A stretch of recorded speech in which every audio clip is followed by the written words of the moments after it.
Welcome the learner to your personalized deep dive. Think of this as your shortcut to understanding some, well, really profound ideas. We've taken session 93 of the Law of One, which is just fascinating stuff, and we're breaking it down for you. Yeah, distilling the key insights, making it clear, engaging, and hopefully giving you a few of those aha moments we all love. Absolutely. And our goal today is a detailed question-by-question look at this session. Right, focusing on concepts like polarity, catalyst, archetypes, all viewed through a really positive, insightful lens. So let's jump in. Sounds good. Okay, so session 93 kicks off pretty typically with the questioner asking about the instrument's condition. And Ra replies with that wonderful greeting. I am Ra. I greet you in the love and in the light of the one infinite creator. We communicate now. There's always such warmth there, isn't there? There really is. It sets a caring tone. So what did Ra say specifically about the instrument's state this time? Well, it's actually quite positive. Ra mentions the physical complex distortions are much closer to zero compared to the last session. Zero. So less physical energy drain. Seems like it, which, you'd imagine helps create a clearer channel for this complex information exchange. Makes total sense. Like having a better signal. And didn't Rhea also mention vital energy? Yes, that the vital energy distortions are somewhat strengthened. What might that imply, do you think, for the session itself? Well, stronger vital energy could mean more resilience, more available life force from the instrument. Okay. So perhaps allowing for a more sustained, deeper connection. It kind of sets the stage, suggesting maybe they can go deeper this time. Interesting. Huh. A subtle but important detail. Okay, next question. This was a bit more dramatic. A fifth density, negatively oriented visitor. Right. Sounds intriguing. The questioner asks about its status. And Ray's response. It's pretty interesting. Ra says the entity is present with your group at this time, but is in a quiescent state. Quiescent, meaning quiet. Inactive. Yeah, inactive. Due to some bafflement as to the appropriate method for enlarging upon its chosen task. Bafflement. I love that word choice. So even a negatively oriented fifth density being can get stuck, confused. Apparently so. It suggests its usual methods aren't working in this situation. What does that tell us then about how these interactions work, maybe across different densities? Well, it hints that maybe there are underlying principles or frameworks that aren't easily bypassed, regardless of polarity or density. Okay. This bafflement, it suggests limitations. Maybe the visitor's usual tactics just aren't effective here, perhaps due to the group's configuration or something else. It definitely raises questions about free will and influence. Fascinating. Okay, moving on to a really core concept, polarity. We usually talk about it as service to others versus service to... Right, the basic definition. But the questioner asks if there's maybe a more complete or more enlightening way to think about it. Yeah, and this is crucial, isn't it? Understanding polarity is so fundamental to the Law of One. So while service to others and service to self are, useful shorthand, especially for us in third density with our ethical focus, Ra offers some different angles. Okay, like what? First, the magnet analogy. A magnet has a positive pole and a negative pole. Right. Ra says it's quite impossible to judge the polarity of an act or an entity, just as it is impossible to judge the relative goodness of the negative and positive poles of the magnet. Because both are essential for the magnet to even work. Exactly. They're just different functions of the same thing. It really reframes it, moving away from good-bad labels towards just observation of function. That's a powerful shift. Yeah. Takes the judgment right out. What was the other analogy? Radiation and absorption. Positive polarity is described as radiant, like giving out energy. Okay. And negative polarity is absorbent, drawing energy inward, receiving. So outward flow versus inward focus. That also makes sense energetically. It does. It gives us another way to picture the dynamics, Sure. like breathing, maybe, an in and out cycle of energy. These two analogies, the magnet and radiation absorption, they really do offer richer ways to think about it than just the simple definitions, don't they? They really do. Ra is guiding us toward a more nuanced view, beyond our usual third density moral judgments. Right. Okay, so the next point is about when this polarity, service to other self, actually emerged. The questioner thought it came after the veiling process. Yes, that was the initial assumption. But Ra gives a very direct correction. What did they say? Simply, no. Unequivocally. This polarity choice has existed within the architecture of the primal logos, the basic blueprint of creation right from the start. Wow. Okay, so it wasn't introduced by the veil. Correct. But then why does it feel so central to our veiled experience? Why is it such a big deal for our learning here? That's the key question. Ra explains that although the polarity was always there, its impact on consciousness wasn't really strong enough to be a major learning tool before the veil. Meaning the consequences weren't felt as intensely. Exactly. The effect of actions on one's own awareness wasn't palpable enough, Ra says. The potential was there, but it wasn't really driving growth in the same way. So the veil acted like an amplifier for polarity, making it a much more effective catalyst. That's a great way to put it. Ra does say that even before the veil, this polarity did start to influence biases and guide entities towards harvestability, but very gently. But the veiling process just cranked it up. Dramatically. Yeah. It created the conditions where our choices and their effects become much more pronounced, much more vivid, which in turn accelerates learning and evolution. Okay, that makes sense. The questioner then uses this really nice analogy, comparing atmospheric polarization causing vivid thunderstorms to consciousness polarization creating vivid experiences. It's a beautiful image connecting the weather to inner experience. And Rai agrees it works on one level. Polarization does lead to more intense, noticeable experiences. There's often a but with analogies. Well, Ra notes a certain shallowness to it. The main difference is time and focus. Our attention to a storm is temporary, right? Right. It passes. But the underlying conditions creating polarization in consciousness are constant, always there. Okay. A fleeting event versus an ongoing dynamic. That's a fair distinction. Yeah. But Ra still acknowledges the analogy helps illustrate the point about polarization creating a more vivid experience overall. It's still useful for grasping that basic idea. Gotcha. Now, shifting gears to the tarot, specifically the third card.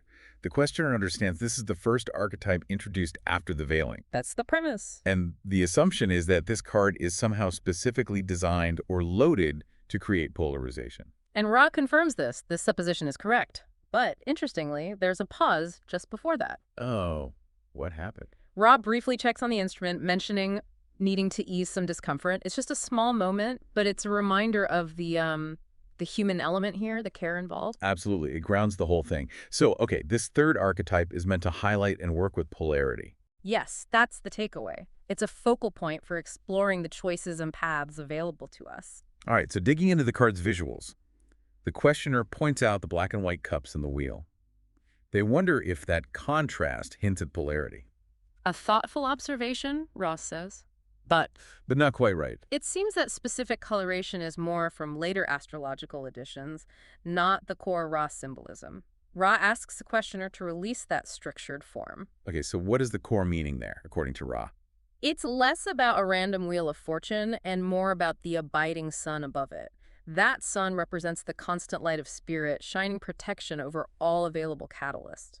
So Spirit's energy is always there, illuminating opportunities, not just random chance. Exactly. It shifts the focus to the potential within the catalyst itself. And Rob points out other polarity indicators. Like what? Like the square the figure sits on, described as not white and not dark. This represents the material illusion, offering loads of different opportunities. The gray area of third density, maybe? Kind of. And then there's the figure's posture. They aren't looking straight at the opportunities, but glancing aside. Representing choice. Looking towards one path or another. Precisely. It shows that act of choosing, of directing focus. And Ra adds another layer. Which is? That the illusion itself often seems to suggest opportunities on the service to self path are more appealing. Really? Ra calls this a portion of the nature of the catalyst of the mind. How our mental setup in this density can have that subtle bias or allure. Wow, that's deep. The illusion itself has a kind of pilt. Okay, next observation. The platform under the figure's feet looks unstable. Dark in the back, light at the front. Yes, and the questioner interprets this as suggesting a potential swaying between the dark, service to self, and light, service to others paths. A rise take. Highly positive. This is most perceptive, Ross says. It validates that intuitive read of the instability representing the constant potential for movement and choice. Nice.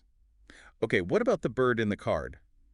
The questioner thinks maybe it's a messenger bringing catalyst, with wing positions showing the two paths. Ross agrees the wing position is significant, yes, but there's more to it. Oh yeah. The bird itself isn't just a messenger. It represents the mind-body-spirit complex, the individual. Us. Essentially, yes. Yeah. Having contacted its own potential, its potentiated self, it's beginning its flight towards the logos. It's about spiritual ascent. So it's about our own journey, not something external bringing news. Exactly.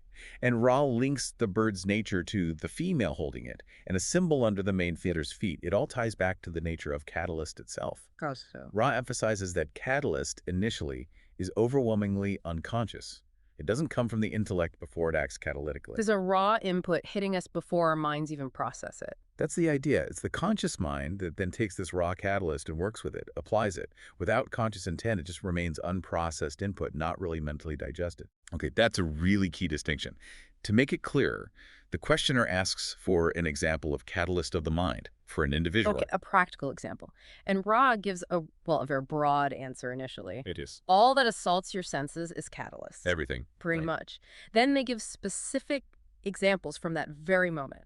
Their communication is catalyst for the group. The comfort or discomfort felt by the support members, also catalyst. Right. The basic principle. Any unprocessed input that comes before your awareness is catalyst. Everything. That reframes, well, everything. Every sight, sound, feeling, thought. It's all raw material for growth. That's the implication. It's the constant stream our consciousness then engages with, filters, interprets, and uses for learning. Okay, so that clarifies mind catalyst and, by extension, body catalyst through the senses. But what about catalyst of the spirit? The questioner asks for a description and an example. Ra keeps it quite elegant. A catalyst processed by the body is for the body, by the mind for the mind, by the spirit for the spirit. Simple enough. Is it always that separate? Here's the crucial part. Ra says an individual can use any catalyst, no matter if it first seems physical, mental, or spiritual, to form a unique experience based on their own biases. So physical pain could trigger mental processing and spiritual insight. Exactly. The source isn't the limiting factor. It's how we engage with it. Across all levels of our being, the boundaries are fluid. That makes a lot more sense. Okay, next idea. The questioner suggests the archetype for the catalyst of the mind in the tarot is basically the logos model for using mental catalyst most efficiently. And Ra's response. A simple, direct yes. Okay, confirming that link between the archetypal pattern and the logos' design for mental evolution. So, building on that, the questioner then proposes that by understanding this archetype, an adept can use the logos' plan for evolution most efficiently. Makes logical sense. But Ra offers a slight refinement here. Oh, not a plan. Ra clarifies that the archetypical mind offers a blueprint or architecture of the nature of evolution rather than a specific plan. Blueprint versus plan. What's the significance of that distinction? It's subtle but important. A blueprint suggests structure, principles, potential, but maybe not a rigid step-by-step itinerary like a plan might imply. It allows for more freedom within the structure. Right, less deterministic, more about understanding the underlying framework. Got it. Okay, shifting slightly. Did Ra give the tarot to the Egyptians mainly to speed up their personal evolution? Were there other reasons? Ra affirms the main reason. You are correct. Accelerating personal evolution was key. And were there other valuable uses intended? Ra says that for the dedicated student, the images are a resource for learn-teaching evolution. But for others, just pictures. So their value depends entirely on the observer's intent and understanding. Seems so. The potential is there, but it needs activation by the student. Now, the questioner brings up something mentioned before, tarot used for divination. How does that fit with it being a tool for evolutionary understanding? It seems different. Yeah, it seems contradictory at first. Ra explains that the divination aspect wasn't their original purpose. So where did it come from? Apparently, the Chaldees influenced the Egyptian priests to incorporate the archetypes into an astrological system used for study, learning, and divination. So it was a later merging of systems influenced by another culture. Exactly, not Ra's original intent for the archetypes themselves. Okay, that clears that up. Back to the third card's imagery. The wand in the right hand with a round top. The questioner guesses it relates to potential magic from the catalyst of the mind. Ra acknowledges the wand, but again points to its astrological origins, suggesting we don't get too hung up on the strict form. So what does this sphere on top mean in Ra's view? It's quite profound, actually. It indicates that every opportunity holds extravagant magical possibilities, but for the far-seeing adept. Meaning someone who can perceive the deeper potential beyond the surface. Precisely. It's not just conventional magic, but the magic of transformation and growth hidden within everyday catalyst, visible to those with developed awareness. That's beautiful. Yeah. Okay, next element. The transparent clothing on the figure. Does it symbolize the veil being semi-permeable for mental catalyst? An interesting thought. But first, there's another pause here. Another one. Yeah, Ra mentions the instrument is having pain flares, but they'll continue under less than ideal conditions, just highlighting the commitment again. Wow. Okay, so the transparent garment. Ra says the idea of semi-permeability isn't wrong, exactly, Oh. but the main intended meaning goes back to the earlier point. Catalyst comes from the unconscious, through the veil. So even if mental catalyst seems transparent or easily accessed, Fundamentally, all input we perceive consciously, Ross says, is first received unconsciously and filtered through the veil. The transparency might be more about how it feels after filtering, but the origin is still veiled. okay, that's a crucial clarification. Everything gets filtered first. Got it. What about the serpents on the figure's head? The questioner isn't sure about them. Ra explains these are largely cultural.